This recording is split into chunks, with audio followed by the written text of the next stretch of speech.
As temperaturas subiram em todo o Paraná e o consumo de água também aumentou. Com isso, o abastecimento de água no estado pode ser afetado. Segundo a Sanepar, a capacidade de tratamento de água não ocorre no mesmo ritmo em que ela é consumida, o que pode ocasionar desabastecimento em regiões altas ou em casas sem caixa d'água. Em Curitiba e região metropolitana, 17 bairros podem registrar problemas por falta de água. Para evitar transtornos, a Sanepar recomenda o uso consciente da água, evitando, é claro, desperdícios. Toda sexta-feira você acompanha no Jornal Regional dicas de saúde e bem-estar no quadro Ser Saudável. Hoje você vai rever a conversa de Caio Júnior com o neurologista Jorge Fabiani sobre o acidente vascular cerebral. Boa noite, Caio. Obrigado pelo convite. Bem, o derrame, popular derrame, na verdade é o acidente vascular cerebral, que é uma situação, em geral, uma emergência, que causa uma lesão neurológica por falta de sangue no cérebro, que seria o AVC isquêmico, ou por extravasamento de sangue no cérebro, que seria o rompimento de uma artéria, que seria o AVC hemorrágico, que foi o que acometeu o treinador, Certo. Tem um dos tipos que seja mais comum, algum deles é pior do que o outro, claro que doença nenhuma, ainda mais na região, é simples, mas tem alguma que possa ser considerada assim mais complicada? Não?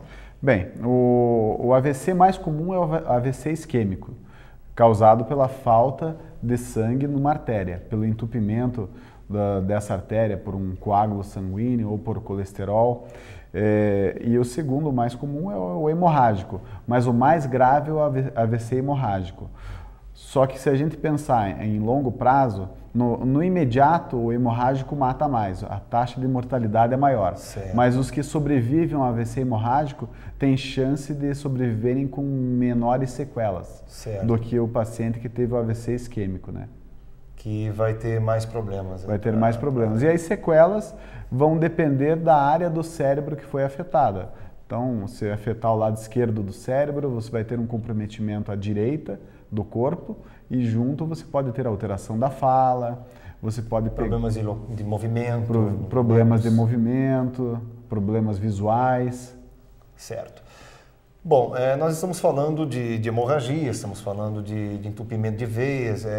Existem, claro, fatores de risco para isso. Essa vida moderna nossa aí traz muitas delas, com certeza. Com certeza. Os principais fatores de risco atualmente é tabagismo, falta de controle da pressão, falta de controle do diabetes, falta de controle do colesterol, e são situações que a gente vê no dia a dia, Quando se fala, doutor, só me permita, de pressão, falta de controle de pressão, é da pressão alta ou a da pressão alta. Então, os pacientes que têm pressão alta e não controlam essa pressão, acham que isso não é importante, não estou sentindo dor de cabeça, não preciso fazer nada.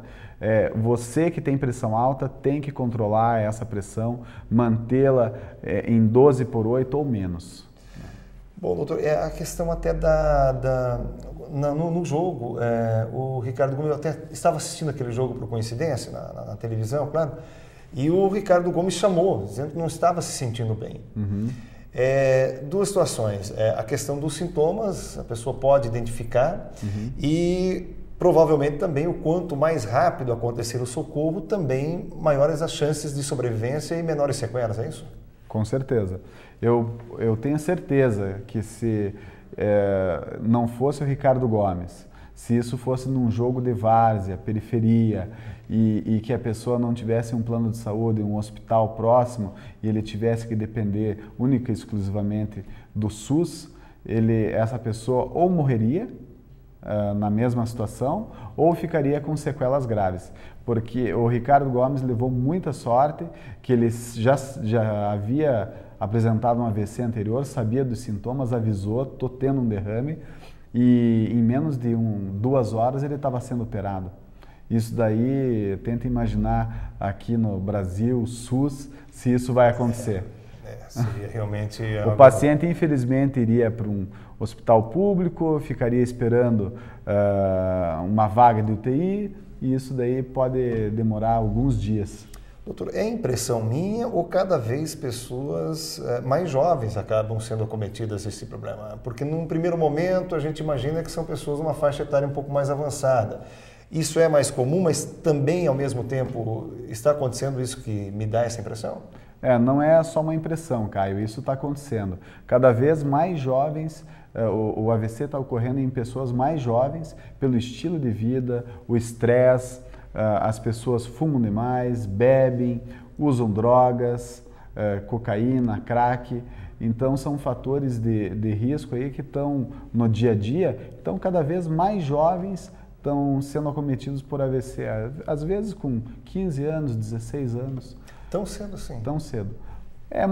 Não é o mais comum. É exceção. Mas mais cada raro, vez a gente vê mais isso acontecer. Tomara que se inverta isso. Então, quer dizer, hábitos alimentares, de atividade física, abolindo cigarro ou qualquer tipo de droga, as chances de um AVC diminuem bastante. A pessoa deve manter hábitos saudáveis, controle da pressão arterial, manter sempre a pressão 12/8 ou menos, e regularmente, uma vez por ano pelo menos, verificar seus níveis de açúcar, o nível de colesterol, para ver se a pessoa está saudável, né? E se existir familiares com AVC, investigar isso mais profundamente. E o mais cedo possível? E o mais cedo possível. Em que faixa etária é bom começar a prestar atenção nisso? Olha, a partir dos 30 anos, se você já tem algum fator de risco, você já tem que começar a se preocupar e se prevenir, né? Okay. E o que vai decidir isso a longo prazo, na verdade, é você ter levado uma vida saudável desde o início, né? Então, depois que a pessoa fumou a vida toda, bebeu, usou drogas, a chance de você diminuir as lesões são menores, né? Perfeito. Doutor, caso queira acrescentar algo mais, fique absolutamente à vontade. No mais, queremos aqui, mais uma vez, agradecer a sua participação, os seus esclarecimentos e dizer que vai ser sempre um prazer recebê-lo aqui. Certamente, dentro da sua área, nós temos muitos assuntos para trazer aqui para o nosso público. Obrigado, Caio. Eu vou dizer para o público, controle sua pressão, tenha uma vida saudável, boa alimentação, controle os fatores de risco e menos estresse e mais exercício. O Jornal Regional de hoje fica por aqui. Não deixe de rever essa e outras edições do jornal no site da TV Araucária. Em nome de toda a equipe, desejo um Natal de muita paz no coração de todos. A partir de segunda-feira, Caio Júnior está de volta com as informações de toda a região. Obrigada por nos receber na sua casa e não deixe de assistir, é claro, o especial com o Alto de Natal do Colégio São Vicente, logo agora em seguida do Jornal Regional. Uma boa noite.